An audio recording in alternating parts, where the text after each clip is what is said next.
So now I need to start working on the top to the TV stand, and for that I have some really nice 4/4 cherry that I'm going to use, and it's in the rough.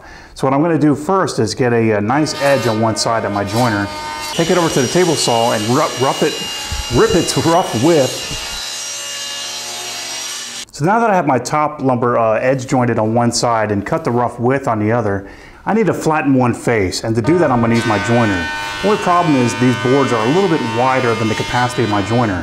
So like I did with the drawers, I'm going to overhang my joiner by a little bit, and whatever I can't get with my joiner, I'm going to clean it up with a hand plane.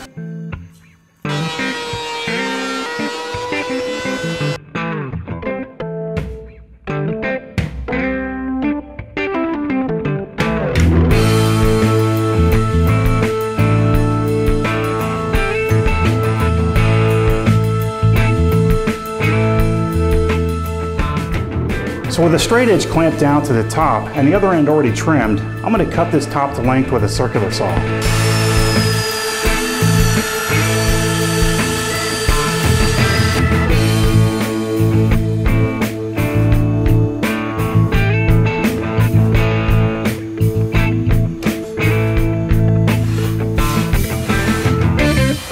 I've got a small knot in one of the boards at the top that didn't start exposing itself until I was planing this board down to thickness. So I'm going to take a little bit of sawdust and some super glue and see if I can't fill this knot and then sand it flush.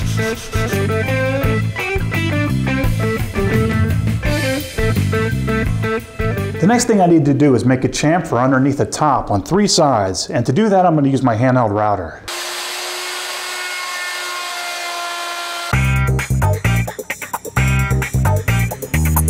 Now I'll just lower the bit and make another pass.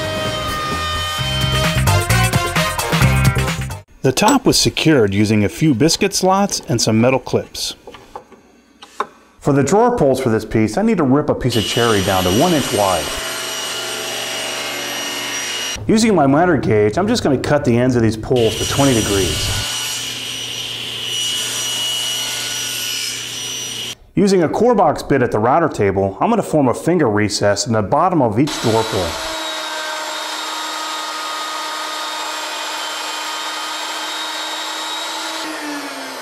So I attached the drawer pulls with a couple screws from the inside of the drawer, and I finished the piece with a wipe-on tongue weld finish. And I think it came out looking pretty nice, and I hope you guys think so too. Thanks for watching. Boards in half, the drawer sides that are moved. Dad, is there anything on besides this junk? I know which direction to move the sled fence in order to make